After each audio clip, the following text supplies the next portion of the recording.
ॐ सुरभ्यै नमः। ॐ सुरभ्यै नमः। ॐ सर्वदेव्यै विद्महे मातृरूपाय धीमहि तन्नो कामधेनुः प्रचोदयात्। सज्जनों, आज एक बृहद गौ कथा का आयोजन गोरखपुर में होने वाला था और अपरिहार्य कारणों से आज कथा का स्वरूप बदल गया। मैं आप सभी को एक छोटा सा प्रसंग हनुमान जी का, गौ कथा में फिर हनुमान जी का प्रसंग क्यों? क्योंकि हनुमान जी परम भक्त थे गैया मैया के। बचपन से ही उन्हें गाय की सेवा करने का अवसर मिला और गैया मैया के बारे में कहा जाता है कि गैया मैया का जो पूंछ है उस पूंछ में हनुमान जी का वास होता है। हनुमान जी राम का कार्य करने के लिए लंका चले गए। लंका जाते हैं और बहुत सारे कार्यों को करते हुए सीता जी का खोज कर रहे हैं। इसी बीच में वो पहुंच जा रहे हैं विभीषण के कुटिया में। अब विभीषण के कुटिया में जब पहुंचते हैं तो विभीषण सोच में पड़ जाता है कि अगर ये लंका निशाचरों की नगरी है, यहाँ पर यह व्यक्ति, एक सज्जन व्यक्ति कहाँ से आ गया? कहते हैं गोस्वामी जी कि विभीषण कहता है कि लंका निश्चर निकर निवासा, यहाँ कहाँ सजन करि बासा। लंका निश्चर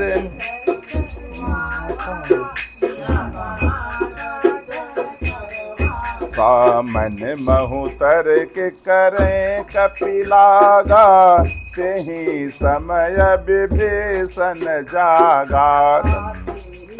करें कपिलागा, तेहि समय विभीषण जागा। तो उसके बाद हनुमान जी सोचते हैं कि लंका में तो सब निशाचर रहते हैं, यहाँ एक ऐसा व्यक्ति कहाँ से आ गया? कहता है कि राम राम तेहि सुमिरन कीन्हा, हृदय हरस कपि सज्जन चिन्हा। विभीषण उठता है और राम राम कहते हुए उठता है। राम राम जब कहता है तो देखिए हनुमान जी कैसे जाने को सज्जन है। हृदय हरस कपि सज्जन चिन्हा। अब यहाँ पर एक बहुत विशेष बात समझने की है कि हनुमान जी को ये कैसे पता चला ये सज्जन व्यक्ति है। कहते हैं कि जो निशाचर होते हैं, राक्षस होते हैं, वो तमाम तरह का रूप बना लेते हैं। उनके अंदर तमाम तरह के माया होता है, लेकिन इस सब के बावजूद एक कार्य वह नहीं कर पाते हैं। वो कार्य कौन है? वो राम का नाम नहीं ले पाते हैं। हर तरह का रूप बना लेते हैं, सब कुछ कर लेते हैं, लेकिन राम का नाम कोई भी निशाचर नहीं लेता है। लेकिन जब हनुमान जी देखते हैं कि विभीषण उठ रहा है और राम नाम तेहि सुमिरन कीन्हा, राम राम नाम का सुमिरन करते हुए उठ रहा है, कहते हैं कि तुरंत विभीषण उठ गया और पूछता है। ब्राह्मण का रूप धरकर हनुमान जी उन्हें उनके वचन सुनते हैं। सुनते ही विभीषण उठकर वहाँ आए और प्रणाम करके कौशल पूछा।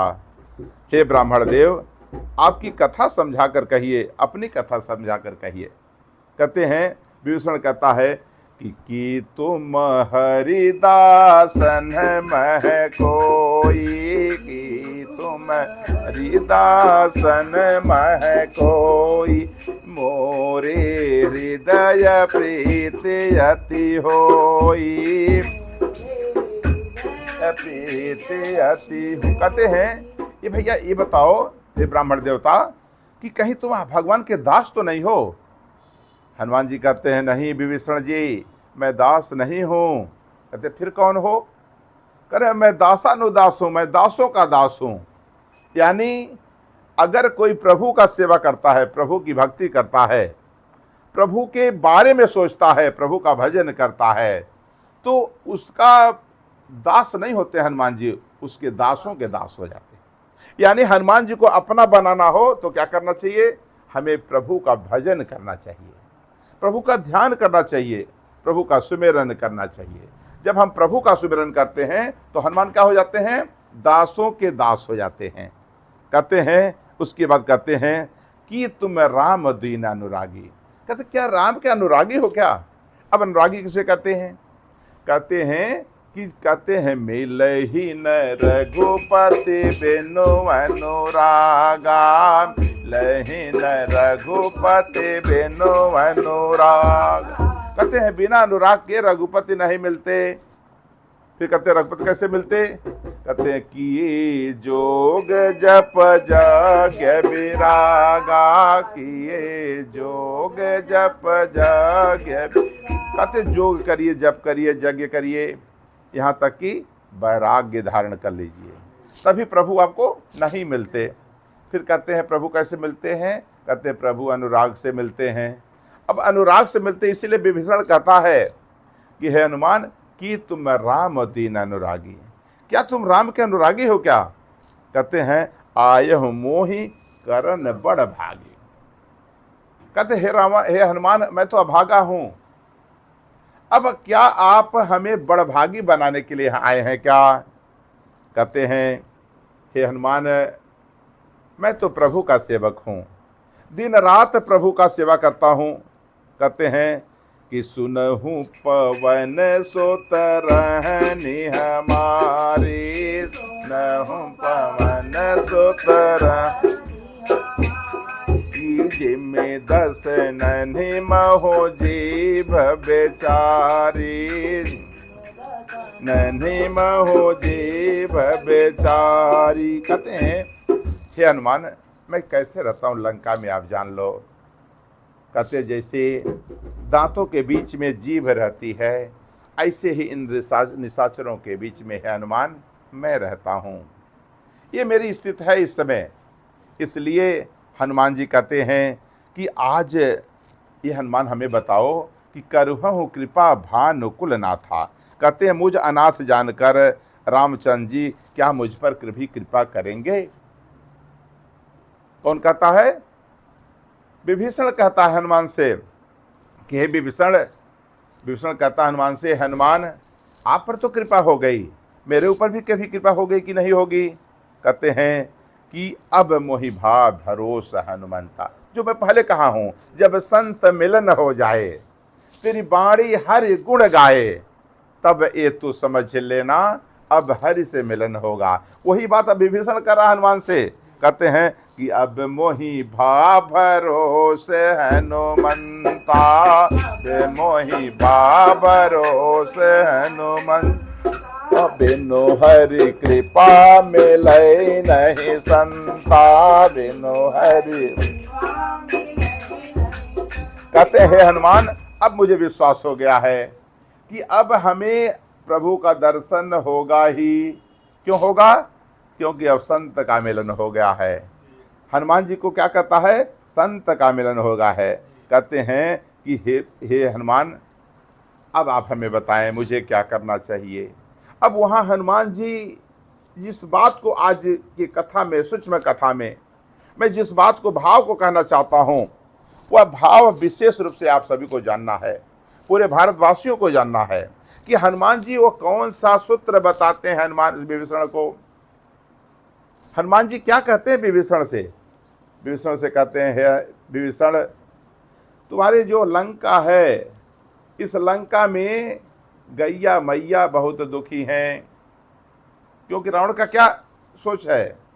कहते हैं कि रावण जहाँ गाय देखता था, जहाँ ब्राह्मण देखता था, वहाँ आग लगा देता था। सीता जी कौन है? सीता जी भी गैया मैया ही हैं। कैसे हैं? क्योंकि सीता जी का जन्म पृथ्वी से हुआ है, और जब पृथ्वी पर कोई संकट आता है तो हे मेरे साधकों, पृथ्वी गाय का रूप धारण करके ब्रह्मा के पास जाती है, विष्णु के पास जाती है। यानी गैया मैया में और हमारे सीता मैया में कोई अंतर नहीं है। हनुमान जी कहते हैं कि हे विभीषण प्रभु का जन्म क्यों हुआ है, अवतार क्यों हुआ है? प्रभु का अवतार हुआ है कि विप्रधेनु सुर संतहित, लीन मनुज अवतार। कहते धेनु के रक्षा के लिए प्रभु का अवतार हुआ है, और जिस कार्य के लिए प्रभु का अवतार हुआ है, अगर वह कार्य आप नहीं करते हो तो प्रभु कैसे खुश होंगे। इसलिए गैया मैया के रूप में सीता मैया तुम्हारे लंका में परेशान है, इसलिए उनके बारे में सोचो। लंका में सीता मैया परेशान है, उनको छुड़ाने के लिए, उनकी समस्या को समाप्त करने के लिए तुम क्या कर रहे हो, यह तो नहीं कर पाए। क्योंकि विभीषण कहता है कि हम इतना भजन करते हैं, इतना सुमिरन करते हैं कि कहता है दीवालों पर राम नाम अंकित अति सुंदर। कहते इतना सुमिरन करता है कि इस दीवालों पर राम नाम अंकित हो गया है, फिर भी हमें राम का दर्शन नहीं हुआ। तो विभीषण से हनुमान कहते हैं, और यही बात हनुमान जी पूरे भारतवासियों से कहते हैं, पूरे ब्रह्मांड के लोगों से कहते हैं। आप सभी को यह समझना चाहिए, यदि आप चाहते हैं कि हमें राम का दर्शन हो जाए, राम की कृपा मेरे ऊपर हो जाए, तो आपको सुंदरकांड का यह चौपाई जरूर जानना चाहिए। कहते हैं तुमने इसके लिए क्या किया, सीता माता संकट में है, उनको छुड़ाने के लिए तूने क्या किया। तुम सुमिरन कर रहे हो लेकिन उनके छुड़ाने के लिए कोई प्रयत्न नहीं किए। उसके बाद विभीषण समझ जाता है, विभीषण से जाता है लंकाधिपति, लंका के राजा रावण के पास, और वहाँ कहता है कि हे भैया, ये सीता मैया कोई सामान्य नहीं है, ये जगत जननी है, ये प्रभु श्री राम की पत्नी है, जो पूरे दुनिया को, पूरे ब्रह्मांड को चलाने वाले हैं, ऐसे प्रभु की पत्नी है श्री माता जानकी। इसलिए हे भैया, आपसे प्रार्थना करता हूँ कि आप सीता मैया को उनके पास भेज दीजिए और उनसे क्षमा मांग लीजिए, प्रभु आपको क्षमा कर देंगे। उसके बाद जैसे ही यह बात कहता है, तैसे रावण क्या करता, लात से मारता है विभीषण को, और जैसे लात से मारता है तैसे ही विभीषण को एक अवसर मिल जाता है, और वह सीधे चले जाते हैं रामा दरबार में, राम के दरबार में। अब राम का दर्शन होता विभीषण को, उसके पीछे कारण क्या रहा, हनुमान जी कारण रहे।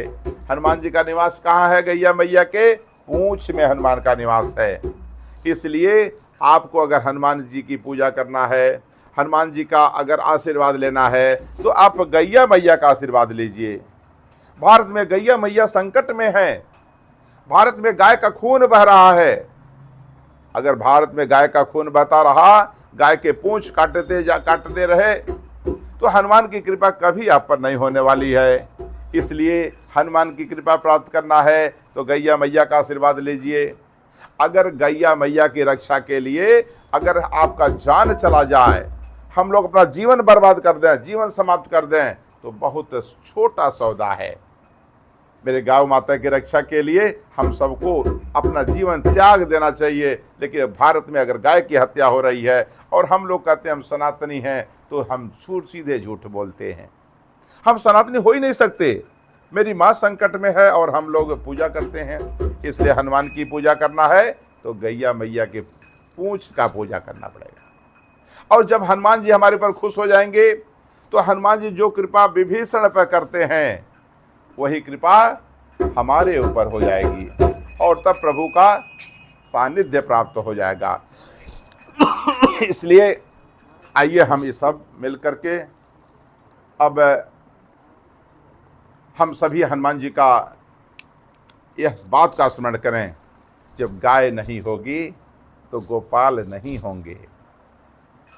भगवान राम का पूरा जीवन देख लीजिए तो गैया मैया की सेवा में बीत रहा है।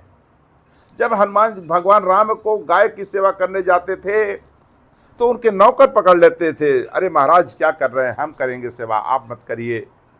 राम जान गए कि मैं इस रूप में, राजा के रूप में गाय की सेवा नहीं कर सकता। राम उसी दिन संकल्प लेते हैं कि अगले जन्म में मैं ऐसे जगह जन्म लूंगा जहां गैया मैया ही होंगी, केवल गाय होंगी, और मैं खूब गाय की सेवा करूंगा।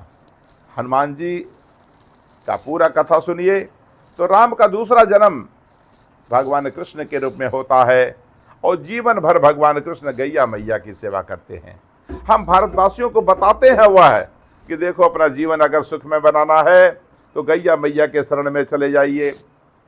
केवल राधे राधे कहते रहिए, वो बहुत अच्छी बात है। मंदिर में भी जाइए, वो भी बहुत अच्छी बात है, लेकिन उसके साथ गैया मैया की सेवा करना पड़ेगा, गैया मैया के पीछे पीछे चलना पड़ेगा। अगर कोई लड़का 10 साल का हो जाता है और 10 से 15 साल के बीच में उसको गौवर्ग पिला दिया जाए, मैं आपसे बता रहा हूं कि जीवन में कभी वह शराब पिएगा, न कभी भांग खाएगा, न कभी कोई नशा करेगा। भारत में नशा मुक्ति का कोई कार्य नहीं रह जाएगा। इसलिए हमारी गैया मैया के बारे में हनुमान ने समझ लिया, भगवान राम ने समझा, भगवान कृष्ण ने समझा, लेकिन भारत के लोग नहीं समझ पा रहे हैं। इसलिए हम सभी हनुमान की कृपा अगर चाहते हैं तो हमें गाय की कृपा हमारे ऊपर होना पड़ेगा। तो आइए हम गैया मैया का 2 लाइन में गुणगान करते हैं और उसके बाद हम आज की कथा यहीं पर विराम देंगे, क्योंकि आगे का कार्यक्रम है और फिर जल्द ही घोषणा होगी एक बड़े गौ कथा की, जिसे हम सब श्रवण करेंगे, गाएंगे। तो आइए हम सब दोहराते हैं 2-3 लाइन गैया मैया के बारे में कि जब गाय नहीं होगी, जब गाय नहीं होगी, गोपाल कहाँ होंगे। जब गाय नहीं होगी, गोपाल कहाँ होंगे। हम सब इस दुनिया में खुशहाल कहाँ होंगे।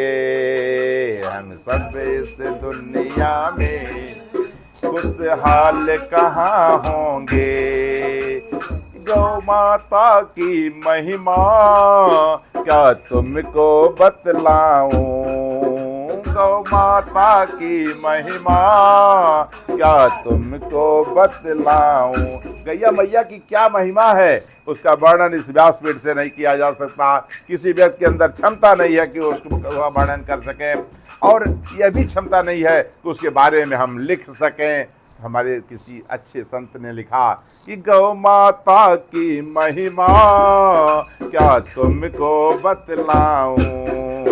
गौ माता की महिमा क्या तुमको बतलाऊं। नहीं सकती है मुझ में मैं इसको लिख पाऊं। नहीं सकती है मुझ में मैं इसको लिख पाऊं। जब माँ ही रहेगी ना, माँ ही रहेगी ना, तो लाल कहाँ होंगे। जब माँ ही रहेगी ना, तो लाल कहाँ होंगे। हम सब इस दुनिया में खुशहाल कहाँ होंगे। हम सब इस दुनिया होगी, गोपाल कहाँ होंगे। जब गाय नहीं होगी, खुशहाल कहाँ होंगे। हम सब इस दुनिया में, हम सब इस दुनिया में खुशहाल कहाँ होंगे। हम सब इस दुनिया में खुशहाल कहाँ होंगे। बोले गैया मैया की, नंदी बाबा की, बोलिए धर्म की, अधर्म का, प्राणियों